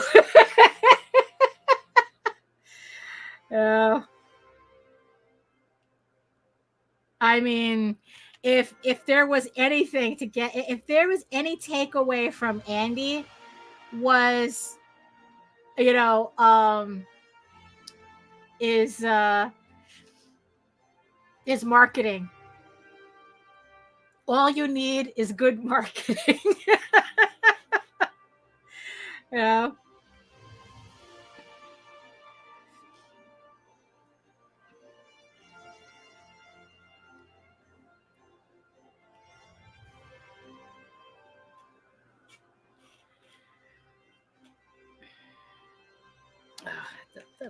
Those lines are too thick. Okay, let me start here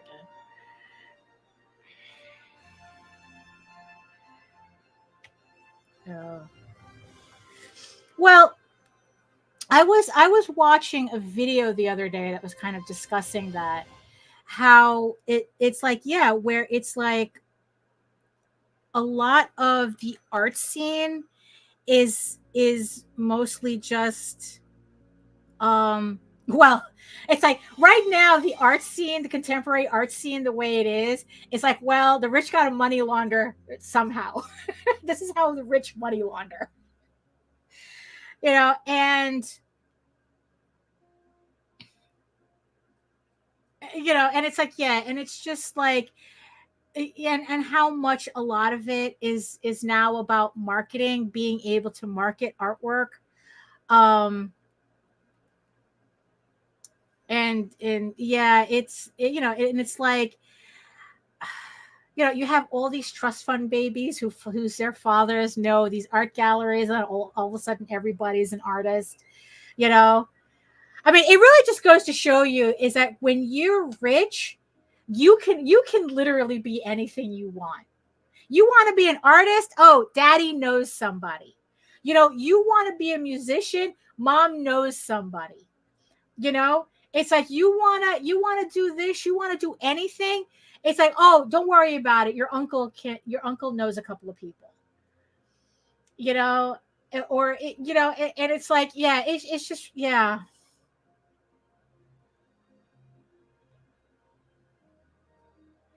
and then it's like you have these guys who it's, and then, yeah, it is. Yeah, I mean, it's just very frustrating, and meanwhile, I'm sitting here, drawing this, inking this in, and wondering how can I get my Kickstarters to improve?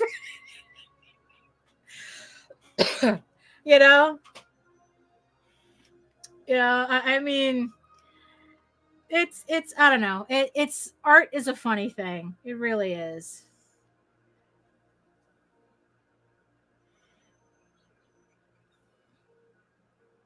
Yeah, it's the moral of the story: go to a fucking museum. That's the moral of the blog today. Just go to a museum. Go to a museum, have a good time, stare at some artwork, have some artwork speak to you, choke you out, throw you on the floor. Make you have visions. It's like that's what artwork is supposed to do. Go do that. Go to a museum and do that. Yeah.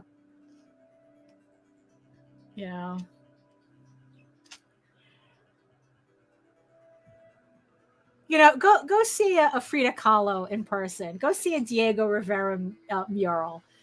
Go see some Francis Bacon.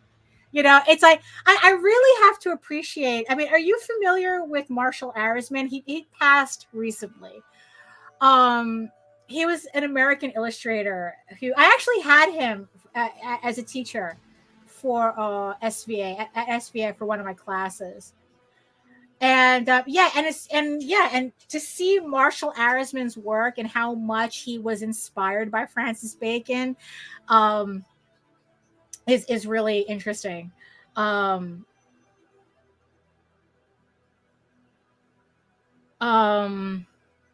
there's a documentary of his that also came out recently, so I gotta go find that. I just remember him being like this quirky old guy.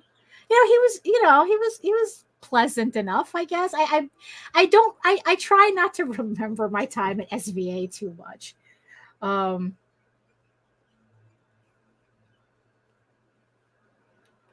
But yeah, so everybody go to a museum, go buy yourself a nice Alexander Calder mobile to put on your desk. Yeah. Oh, was that his? I remember seeing that. I had the version with the photo on it. I didn't have the Marshall Arisman version.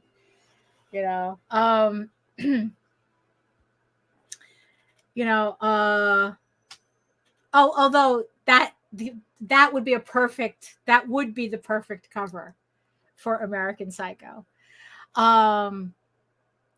So that's what I should do. I need to get myself an Alexander Calder, like, desktop version mobile, thing.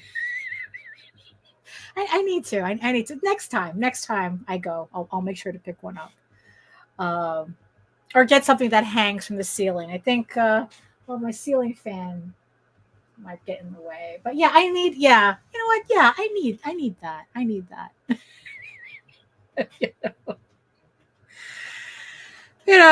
So like I said, today was a very non-serious day. I just wanted to just start on something that would kind of get me into some kind of routine, kind of get me back into, a kind of like a warm, I'll do that. He did the cover for Silence of the Lambs too. Yeah.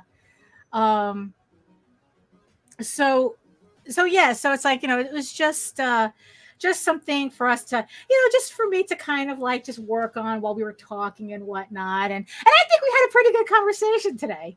I think so. I think we did. So, so there we go. So I think that's a very nice cool down from the convention, from the convention stuff. So let me just shut off the the music right there. So yeah, so I don't know if I'm going to continue working on this. I still got some stuff that I got to do. Thank you, HR. Thank you. Yes, definitely we had a good conversation.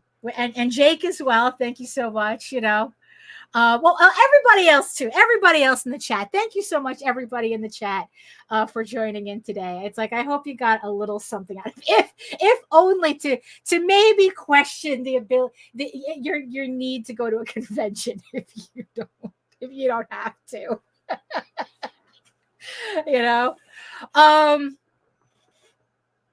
So I'll probably slowly finish this in the next couple of days or something.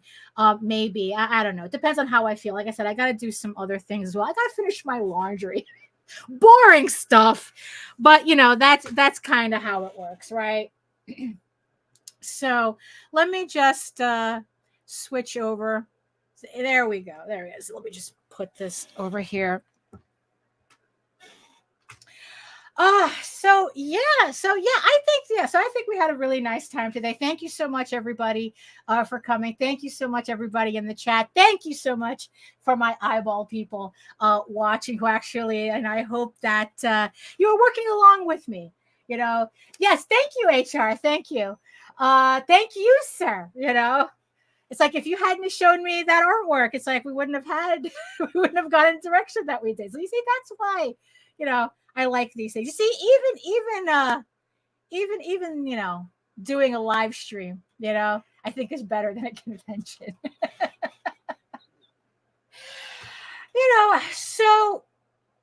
Okay, so where am I here? So yeah, so before we sign off for the day, I just want to remind everybody that Ina Raven, the Unicorn King's Daughter, the one-shot Conan parody book that I will be releasing will be released on September 25th on Kickstarter. It's actually a 3-comic set. So if you don't want the parody and you just want a book and you just want the shorts book that has the shorts that were collected from previous campaigns that can kind of continue and add to the Heir of the First Unicorn storyline, that is also on this campaign as well. But the main focus of the campaign is the parody book, The Unicorn King's Daughter, which is a kind of like an alternative universe one-shot, and also the corresponding adults only supplement, which is also similar, but adults only, when this main book is kind of mature audiences, and the Tales from the Outer Kingdom collection is a general audiences book that relates to the main series. So it'll be launching on September 25th. Links are in the show notes below so that you can go ahead and go to the pre-launch page to get notified when the campaign goes live. Also, its sister campaign, Sky of Thorns. This is a collaboration campaign that I'm going to be doing with Krista Crawford. This is her fantasy novel series, Sky of Thorns. It's a 3-volume fantasy romance set. And I'm going to have a stretch goal print on this campaign so that when we reach, she hasn't announced like what the stretch goal is, but when we reach a certain goal, you will be able to get the print that I made for this campaign. And if you support both the Unicorn King's Daughter and Sky of Thorns, if you pledge to both campaigns, you will also get a special collaborative print that you will only get by supporting both campaigns. So again, links are in the show notes below to get notified when they both go live on September 25th. Also, last but not least, J.D. Calderon's and C. Michael Lanning's book, Magi's Grace, is currently on Kickstarter as well. It is a 4-issue urban fantasy series about a pair of monster hunters that get sent to a seaside town because of some strange goings on between some vampires and fish people, because hey, all the strange things have to happen at seaside towns. So Magi's Grace, the first issue of a 4-issue limited series, is on Kickstarter right now. Again, links are in the show notes below. So yeah, so if you want to learn more, oh wait a minute, I forgot my poof, and poof, there we go. There we go. Now we're officially ending the stream.